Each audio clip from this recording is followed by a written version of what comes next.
When I think about the purpose of tonight, we invited people who have been in different industries, in different companies, in different roles. Their goal tonight is to help you walk through the interview process, the job search process, resume writing, cover letter writing. So you're free to ask questions that you've been burning to ask someone. Their goal, their sole purpose tonight is to try to help you walk through the process.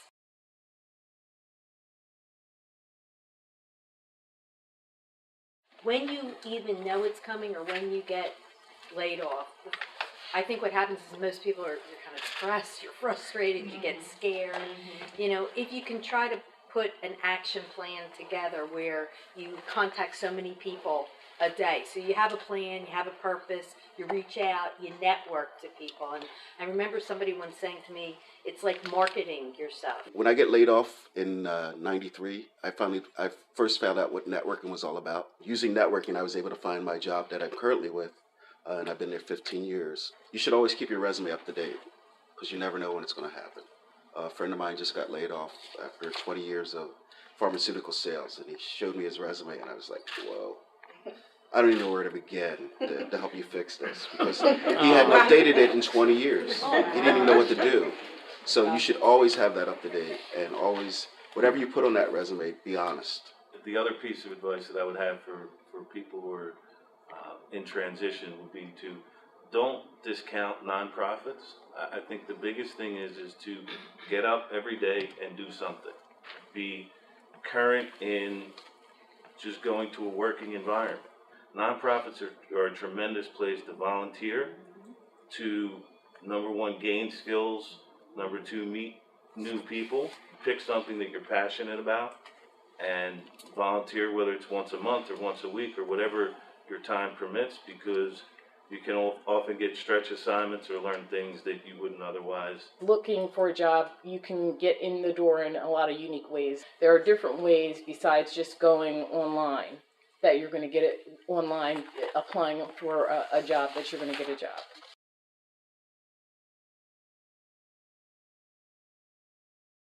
There's so many applications that are online, so you're really filling out online applications a lot now. That's true. So they're looking at a printout of the data that you keyed into, or a document that is formatted differently. So I don't know. So really, keywords are probably more important.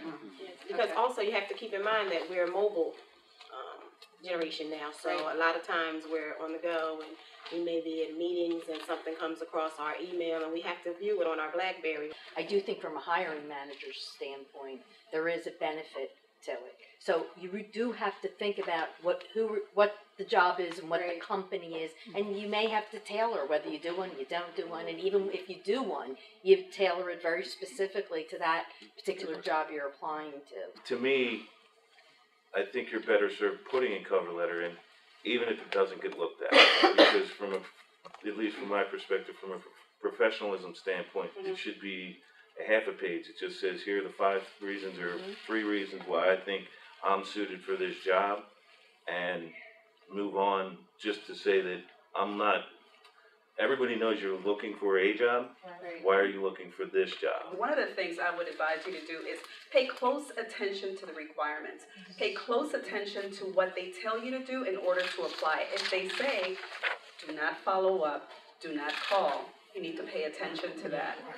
If they say, just fax, then fax. If it's email, email. Pay close attention to it because you really want to make sure that you're following the guidelines. And if you are able to use that cover letter, one thing I would say, consider space on your cover letter or resume real estate, right? You want to take advantage of every single bit of white space. Every letter counts. Everything you put on that resume should make sense. So sometimes we try to tell, and Robin will speak to this, we see lots of cover letters and resumes where you want to tell your whole story and why you're wonderful and who loves you. That's great. It doesn't belong in your cover letter. It doesn't belong in your resume. They're looking for skills. They're looking for what you will contribute. So keep that in mind as you're drafting those documents.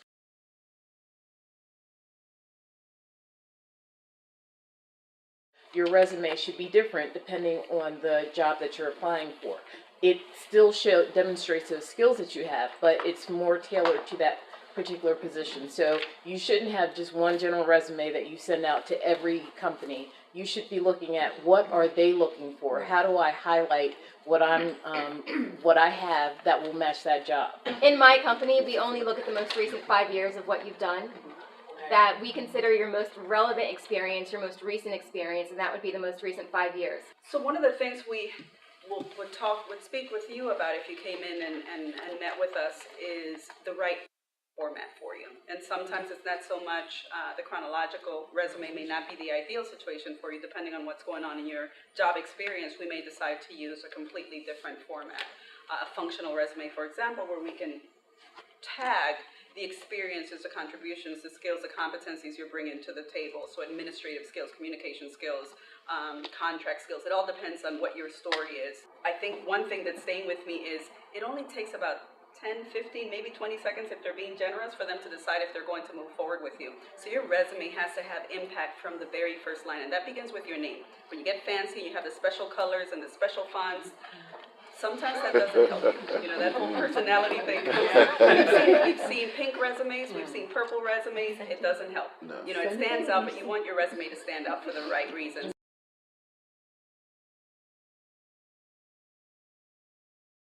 There's two approaches you can take.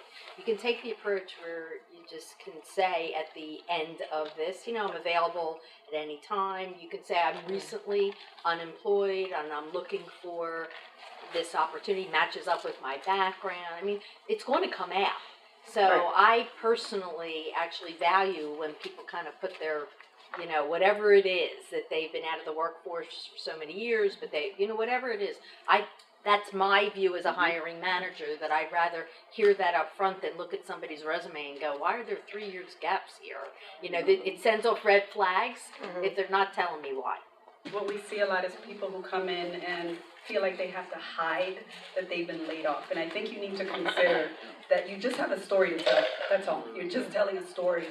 And I think based on everything you're saying, employers are really looking for certainty, as much certainty as they can get from the documents you submitted. So you want to present as much relevant information as possible to give them that story so that their red flags aren't going all over the place and they're moving on to the next resume or cover letter. So tell your story, but tell the right story. If you were fired, it's very important that you address that if you have the opportunity to go into a screening interview, because it will come out.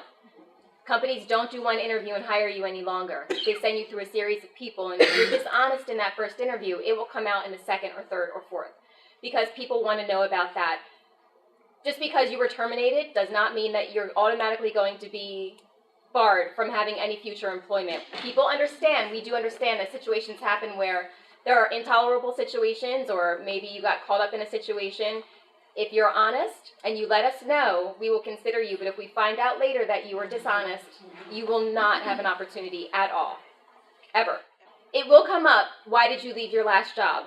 And that's when you have the opportunity. So I would do a very good job of writing out how you're going to say that and practice it to yourself before you actually have that conversation with the interviewer, so that you feel comfortable. And you might want to, go over it with the ladies in career services as well, because there's a very specific way that you should answer without coming off as confrontational or as being somebody that you can't work with other people.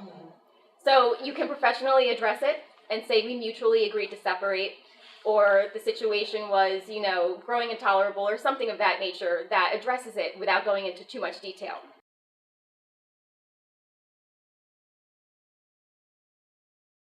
I think that the big thing that you always have to consider is that you have a set of skills, and that those skills are transferable wherever you go. You have to look at, what is my skill set? What am I marketing myself as? And if you have been an administrative assistant, have you led projects? Have you led up small efforts within your organization that kind of speak to your ability to manage a situation or to manage a project or to organize something? So you have those skills. It's just, how do you represent them? You have to represent those and show how you have that skill set and it's transferable to this industry.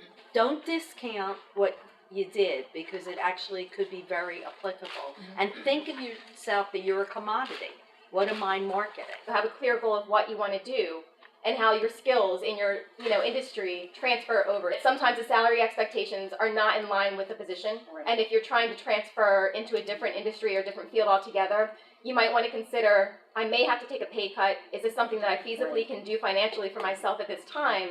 and how quickly can I move up in this organization to get back to where I was or get further. And don't limit your network. You're just talking about LinkedIn and your friends. Your network is much larger than that. It's your neighbors, it's your church. You can mention something to somebody just offhand, and that'll just open up the door to somebody else. The best advice that I can give you guys is to chart your course, set a goal for yourself, make sure they're realistic, and then follow it and stick to it. When I first got to the Philadelphia Gas Works, a young lady called me on the telephone to offer me the position of customer service rep. That was 2003, I think it was. And she said the salary was $8.19 an hour. And then she said, hello? And I said, I'm sorry, I didn't think you were talking to me. I said, $8.19. She said, yes. I said, well, tell me more about your tuition program.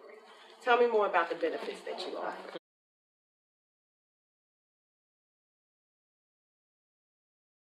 If you didn't get it, it wasn't the right job for you. It wasn't the right time. It's hard to accept that, but that's the reality. And what it does mean is that you've had an opportunity to practice your interviewing skills. You're getting better.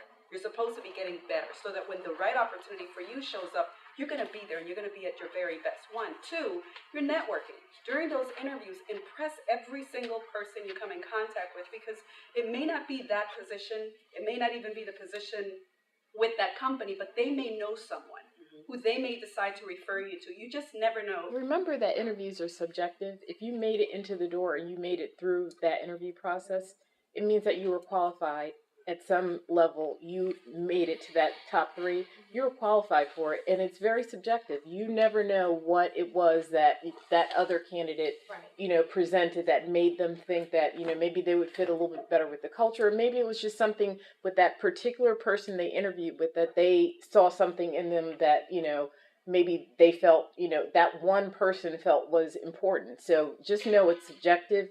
Once you get past that point where you're in the pool, you've met the requirements. It's just a very subjective process, so don't beat yourself up because what someone else may say, well, maybe not, but the other person is like, you are exactly what we're looking for. You can't control the competition. So when you go for an interview and you made it as far as you went, you can only control what you can control, which got you to where you were. Once that's it, you can't control who that competition is. It isn't necessarily about you. Right. It's actually about the competition. The person that you interviewed, call them and say, listen, I understand that I did not get the job. I'm trying to learn from this experience. Would you be willing to sit and talk with me, go through my resume, and be a resource for me? Because this is what I want to do, and I want to find out what I need to do to get there. Talking to somebody over the phone and meeting with them in person are 2 very different things. So you might want to do a practice phone interview with somebody to see, okay, how am I coming across? Is there something that I should change or something that I should do different so I can move forward? Because once you get in person, it makes all the difference.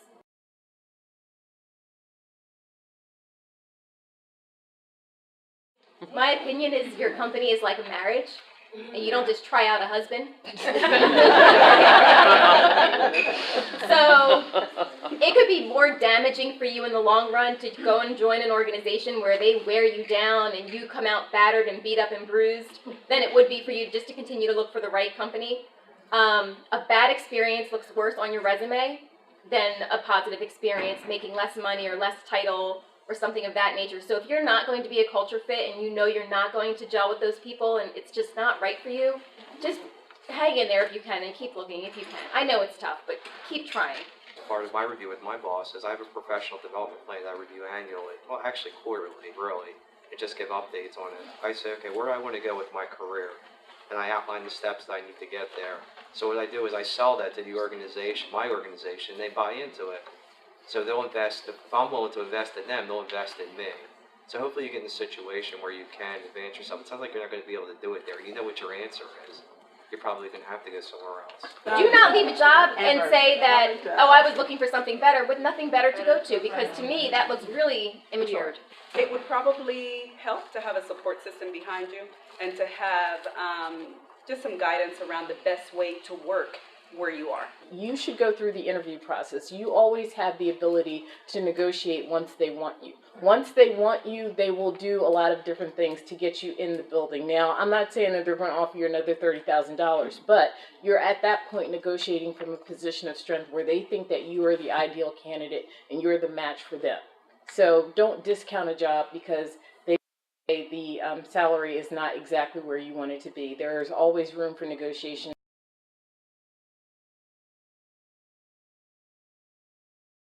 Sometimes maybe more of a targeted approach. When I say targeted approach is, a lot of times you'll see these lists of great companies to work for. Yeah. And, I always look at that list and you always have kind of like a feel good. You're like, oh man, it must be a really good place to work. But looking at that, or things like that, resources that are available, maybe you identify key people in that organization. Because I get resumes passed to me all the time and I keep them on file. When somebody takes the time to email me, I put it on there. And I've actually hired a couple of people, just cold call, that identified me as a key contact in the organization. So that's a different approach. Same thing for us. Just as you're trying to find a job, we're trying to find a candidate, and we have to sift through sometimes thousands of pieces of paper to get there, only to, wind up in the end of maybe it's not a salary fit, or maybe, we start back from the beginning. So you never know what goes on behind the scenes. Just don't give up hope, and yes, we do look at them. Do research on your company, and if you once you get that interview, you really should know that company. Mm-hmm. You should be able to answer questions about it. You should be able to balance. Once you get a couple of offers, you should ask questions so you know which job you want. If you don't ask questions, how are you picking a job? In reality, I think with it being a numbers game with the internet and then things like that, if somebody walks your resume over to HR or to the hiring manager and says, even if it's, hey, this is a friend of a friend, that 20-second rule is out.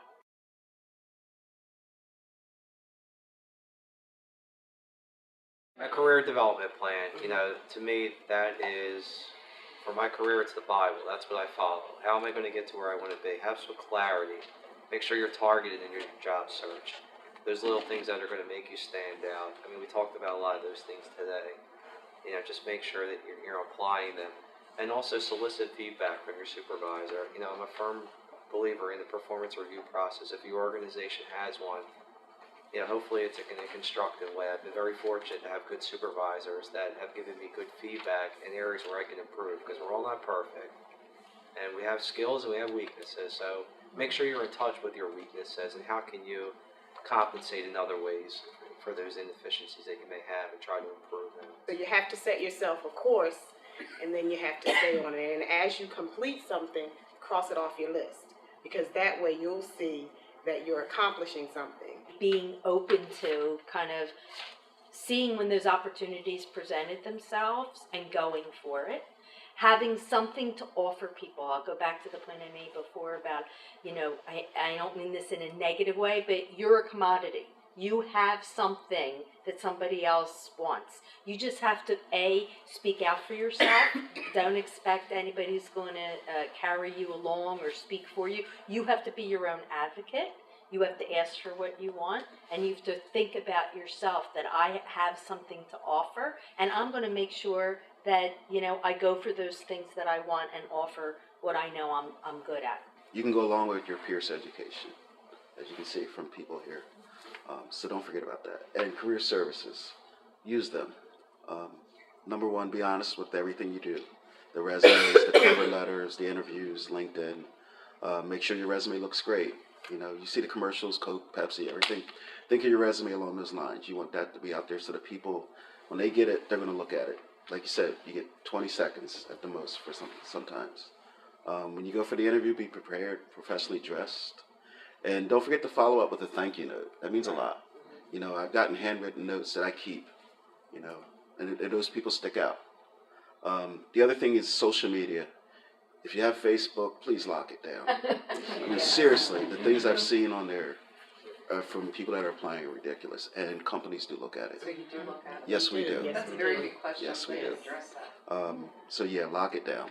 The last thing I ask people during interviews is, why should I hire you over somebody else?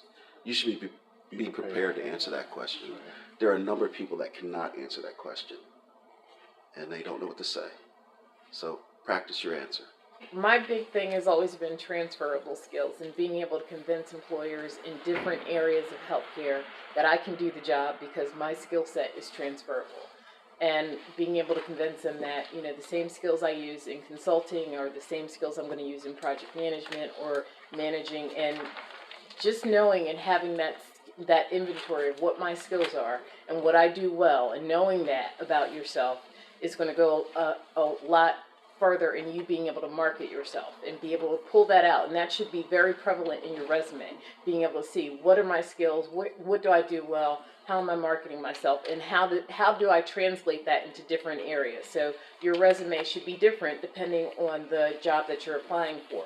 It still demonstrates those skills that you have, but it's more tailored to that particular position. Have a can-do personality and show to the people that you work with that you are willing to go above and beyond.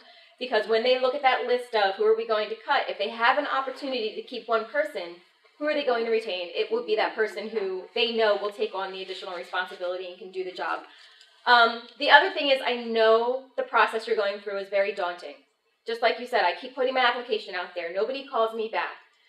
Just keep at it. It will eventually work. And I don't know when, and I don't know why, but it eventually will work. And yes, people do read your resume. But things that you want to avoid are sending out a cover letter, but don't change the name on the cover letter. You know, you're sending it to ABC company, but it still says XYZ company. You know, be meticulous. So if you have 24 hours a day because you're unemployed, be meticulous, be strategic, and do your research. And the other problem is sometimes people send a resume out and they apply to every single job they see. And that's not very strategic job searching. You need to know, what is it I want to do? Where are those companies? Do I know this position? Is this position a good fit for me? And then you need to work your butt off to get it. There's been a lot of talk about networking, and Deb and I are in a program together this year that talks about connecting. And I think there's an important difference. You can see people on LinkedIn who have 700 connects, or whatever they're called, 700 friends, or whatever the case may be. Go for quality over quantity, whether it be Facebook, whatever it be.